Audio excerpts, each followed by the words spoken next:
A morte é algo que, em algum momento, intriga todo ser humano. Sempre surge aquela pergunta: o que acontece depois que a gente parte deste mundo? A Bíblia, livro que atravessou séculos e moldou vidas, aborda o céu e o inferno como destinos finais. Imagine só, saber que cada decisão aqui na Terra pode ecoar na eternidade. É algo que nos faz parar para pensar, né?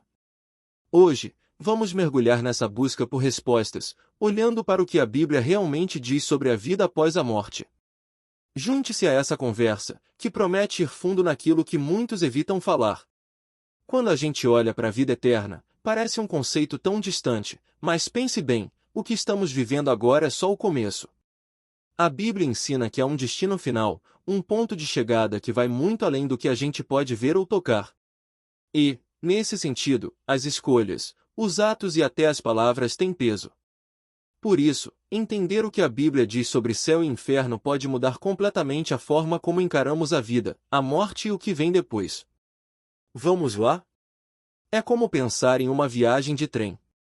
Você sabe de onde partiu, mas para onde vai? Que caminho escolhe? Será que suas escolhas aqui refletem o destino que você deseja na vida eterna? Quando a Bíblia fala sobre o céu e o inferno, ela não está apenas criando conceitos abstratos, mas mostrando que há uma realidade espiritual tão concreta quanto o mundo físico que conhecemos. E, cá entre nós, saber para onde estamos indo faz toda a diferença em como vivemos o presente, não é mesmo? O tema é profundo, é misterioso, mas é também uma jornada que vale a pena explorar. Porque, afinal, o que a Bíblia revela sobre a vida após a morte tem muito a dizer sobre como lidamos com nossos medos, nossas esperanças e nosso desejo de eternidade. Vamos dar esse passo juntos e desvendar o que a palavra de Deus diz sobre o céu e o inferno? Acredite, você vai se surpreender. Vida eterna.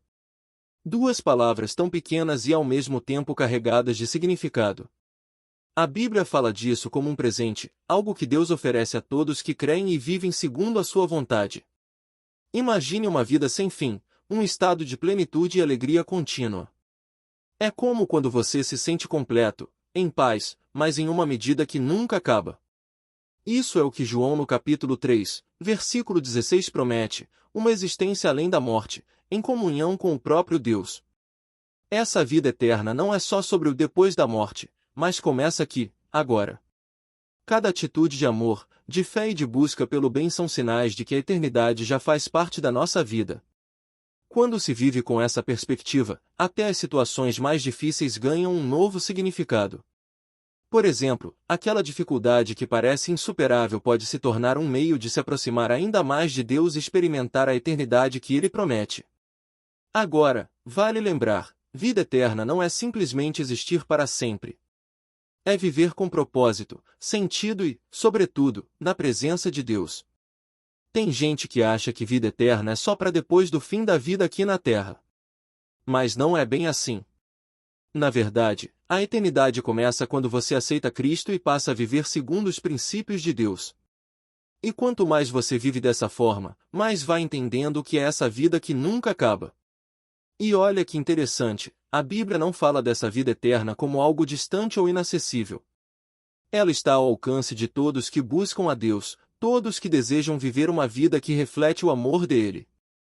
E, se pensar bem, isso muda a maneira de encarar o dia a dia, as escolhas e os relacionamentos, porque, afinal, tudo isso é um reflexo de uma vida que já está sendo vivida com os olhos na eternidade. Julgamento final. Aquele momento em que todas as máscaras caem e tudo o que fizemos, falamos e até pensamos é trazido à luz. A Bíblia fala desse dia como um divisor de águas, quando Jesus separará os justos dos ímpios.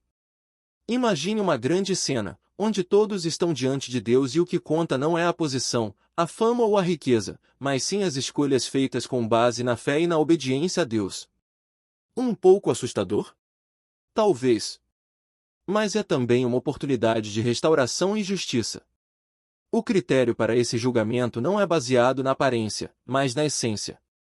Jesus falou sobre o amor ao próximo, sobre servir aos necessitados, sobre buscar a Deus acima de todas as coisas. Esse julgamento é mais como uma colheita, você vai receber de acordo com o que plantou. A fé sem obras é morta, já dizia Tiago, então nossa caminhada precisa refletir o amor, a justiça e a verdade que vem de Deus. E isso se mostra em cada gesto, cada escolha que fazemos no dia a dia. Pensa só, se hoje fosse o dia do julgamento, como você estaria? Quais seriam as coisas que pesariam mais na balança? Não é para criar medo, mas para trazer consciência. A cada passo que damos, a cada palavra que dizemos, estamos construindo nosso destino eterno. Então, por que não fazer escolhas que refletem o caráter de Deus, vivendo uma vida de fé, de justiça e de amor? O julgamento final não é apenas sobre condenação, mas também sobre restauração. A promessa é de que toda injustiça será corrigida, todo sofrimento será recompensado e todos que buscaram a Deus de coração terão o consolo eterno. E é exatamente aí que entramos no próximo ponto. Como será o lugar para onde aqueles que viveram injustiça irão? Vamos falar sobre o céu. Céu. Um lugar que desperta curiosidade, fascinação e esperança. A Bíblia pinta o céu como um lugar de alegria, onde Deus habitará com seu povo e enxugará toda lágrima dos olhos. Apocalipse capítulo 21, versículo 4. Já pensou em um lugar onde não há dor, sofrimento ou tristeza? O céu é isso e muito mais. Imagine estar face a face com Deus, vivendo na plenitude da sua presença, em comunhão com todos aqueles que também entregaram suas vidas a Ele. O céu é como voltar para casa depois de uma longa jornada. Uma jornada cheia de altos e baixos, mas que encontra seu final num abraço acolhedor, numa paz que não se compara a nada que conhecemos aqui. E o melhor de tudo é que não é uma realidade distante ou inacessível. Jesus disse que foi preparar um lugar para nós, e esse lugar é o céu, onde não há mais morte, nem tristeza, nem qualquer tipo de separação. Se a gente parar para pensar, tudo o que buscamos aqui na terra, alegria, paz, amor, são apenas sombras daquilo que encontraremos plenamente no céu. A Bíblia descreve ruas de ouro, rios de água viva e uma cidade resplandecente. Mas, acima de tudo, o céu é sobre estar com Deus, desfrutando de uma comunhão tão íntima e real que todos os anseios e dores do presente serão completamente superados. E o céu nos faz pensar, se há um lugar tão maravilhoso nos esperando, como podemos viver aqui de forma a refletir essa esperança? E ao pensar no céu, também devemos refletir sobre o seu contraponto, o inferno. Afinal, a Bíblia é clara ao nos mostrar que para cada decisão tomada aqui, há um destino correspondente. Vamos falar sobre isso?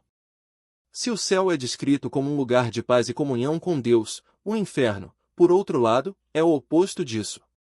Jesus falou sobre o inferno de forma séria e direta. Ele descreve como um lugar onde o seu verme nunca morre, e o fogo nunca se apaga. Marcos capítulo 9, versículo 48. O inferno não é apenas sobre sofrimento físico, mas, principalmente, uma separação eterna de Deus. É como viver sem esperança, sem amor, sem a presença do Criador. Um lugar de vazio, mas também de plena consciência dessa separação. Às vezes, pensamos no inferno como um lugar apenas de gente má. Mas a verdade é que o inferno é para todos que escolheram, de forma consciente, viver longe de Deus. É a consequência natural de uma vida que rejeita a graça, que não busca a verdade e que decide caminhar longe de Deus. E isso é triste, porque a escolha pelo inferno é, muitas vezes, uma decisão tomada ao longo da vida, em cada ato, palavra e escolha que fazemos. Imagine viver uma vida inteira buscando satisfação em coisas que não preenchem o coração. Dinheiro, poder, status, mas nada disso leva ao céu. O inferno é um lugar onde o vazio e a dor são consequências naturais de uma vida distante de Deus. E há um lembrete de que, assim como nossas escolhas podem nos aproximar de Deus e do céu, elas também podem nos afastar dele e nos levar para um destino de separação eterna. O que isso tudo nos mostra é que o inferno não é um castigo injusto, mas uma consequência das escolhas que fazemos. Se vivermos afastados de Deus aqui, essa distância se perpétua na eternidade. Mas a Bíblia nos fala sobre uma esperança maior, algo que vai além do sofrimento e da separação, a ressurreição dos mortos. O que será que ela significa para quem vive a fé cristã? Ressurreição. Essa é uma palavra poderosa, cheia de significado e esperança. A Bíblia nos conta que todos os mortos ressuscitarão, mas com um corpo novo, incorruptível. 1 Coríntios capítulo 15, versículo 52 descreve esse momento como um instante em que, ao som de uma trombeta, os mortos ressuscitarão para uma nova vida. E esse é um momento de transformação completa. Não será uma volta à vida como conhecemos, mas uma experiência de renovação, corpo e alma, agora perfeitos, sem as marcas do pecado e da mortalidade. A morte, para muitos, é o fim da linha. Mas a ressurreição é como um recomeço glorioso.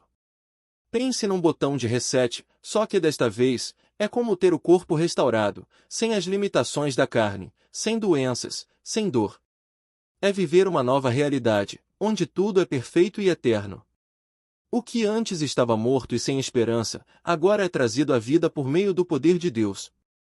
Isso traz uma esperança tão viva, que muda a forma de enxergar a vida e a morte. A ressurreição é também um lembrete de que nossa existência não é só espiritual, mas também física. Isso significa que Deus valoriza a totalidade do ser humano, corpo e alma. Então, viver de forma plena, cuidando do corpo, da mente e do espírito, é uma forma de antecipar a realidade da ressurreição. A cada dia, ao buscar viver uma vida santa, estamos, de certa forma, vivendo essa antecipação da nova vida prometida por Deus. E a ressurreição dos mortos não termina por aí.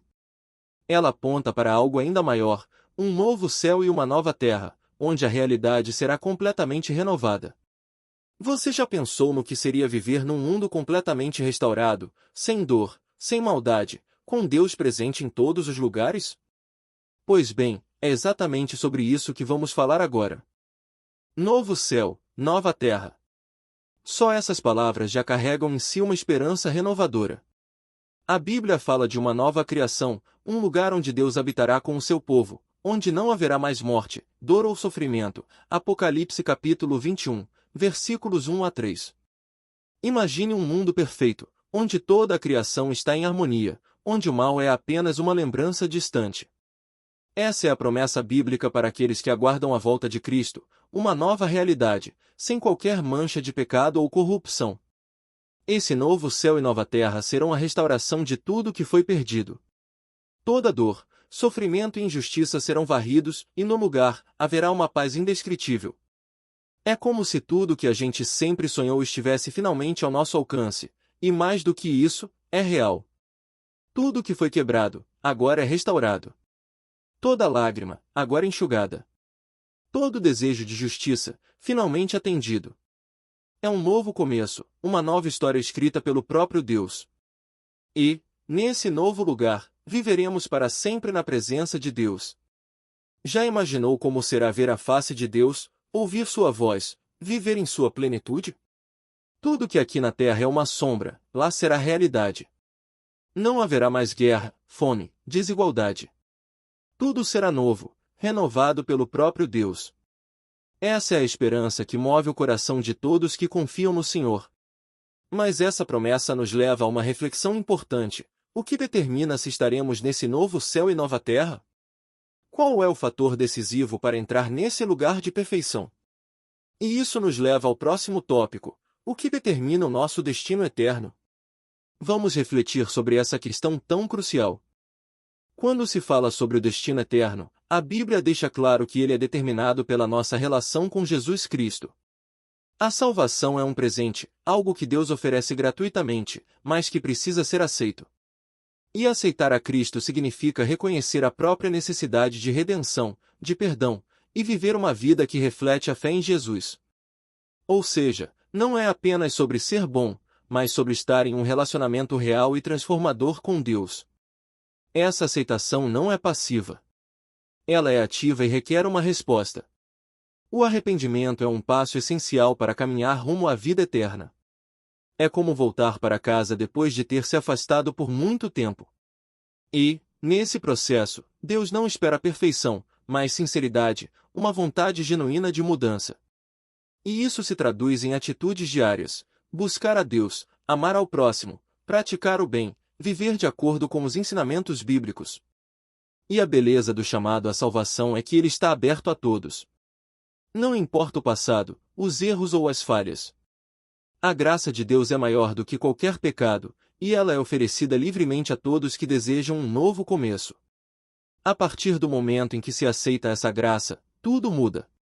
A perspectiva da vida, as decisões diárias, as relações, tudo passa a ser vivido com a eternidade em mente. Agora, ao saber que o destino eterno é algo tão precioso e que depende de nossas escolhas aqui, isso nos leva a viver de forma diferente. Ter uma perspectiva da eternidade muda tudo. Como vivemos hoje reflete diretamente naquilo que será vivido por toda a eternidade. E esse é o nosso próximo ponto. Como viver com a perspectiva da eternidade presente em cada ação. Viver com a perspectiva da eternidade é como ter um mapa que guia todas as decisões da vida. Quando a gente sabe que o que fazemos aqui tem reflexos eternos, tudo muda. As prioridades mudam. O que antes parecia importante, agora é visto com outros olhos. Afinal, se nossas escolhas têm impacto no céu e no inferno, então cada ação, cada palavra, conta. Viver com os olhos na eternidade é ter a consciência de que o agora é apenas um capítulo de uma história muito maior. E essa perspectiva nos ajuda a focar no que realmente importa, amar a Deus e ao próximo. É servir, mesmo quando não há recompensa imediata, é perdoar, mesmo quando não há pedido de desculpa, é viver com uma esperança que não se abala, mesmo diante das adversidades. Cada ato de amor, cada palavra de encorajamento, cada momento de oração é um investimento na eternidade. Uma vida que reflete a fé em Cristo é uma vida que aponta para o céu. Viver com a eternidade em mente é como carregar uma bússola que sempre aponta para o norte. Quando enfrentamos lutas, desafios e dores, é essa perspectiva que nos mantém firmes, que nos lembra que tudo isso é temporário. E, mais do que isso, nos faz viver de forma a inspirar outros a também caminharem rumo à vida eterna. Afinal, nossas escolhas diárias são sementes que florescerão na eternidade. E, pensando em tudo isso, fica a reflexão: como a eternidade pode moldar a forma como vivemos cada dia? Como podemos amar mais, servir mais, buscar a Deus de forma mais intensa, sabendo que o que fazemos hoje ecoa na vida após a morte? E, para finalizar, vamos juntos refletir e fazer um convite à transformação e à busca constante de estar mais perto de Deus. A vida após a morte é um tema que nos desafia, nos confronta e nos convida a refletir profundamente. Tudo o que fazemos, cada decisão tomada, cada palavra dita, está ligada à eternidade. E que possamos viver de forma a honrar a Deus, buscando a vida eterna e evitando o caminho que leva à separação dele. Que a perspectiva da vida eterna nos inspire a amar mais, a perdoar mais, a viver uma vida que reflete o céu aqui na terra. Se esse vídeo tocou seu coração, te fez refletir ou despertou uma nova forma de enxergar a vida, não deixe de compartilhar essa mensagem. É tempo de plantar sementes eternas, de ajudar outros a também encontrarem o caminho que leva à vida eterna. Inscreva-se no canal, deixe seu gostei e siga para mais reflexões como essa. Sua participação é muito importante para espalharmos essa mensagem de fé e esperança. Que possamos juntos, dia após dia, nos aproximar de Deus, entendendo mais sobre a vida após a morte e o que a Bíblia diz sobre o céu e o inferno. Deus abençoe sua vida e sua caminhada. Até a próxima!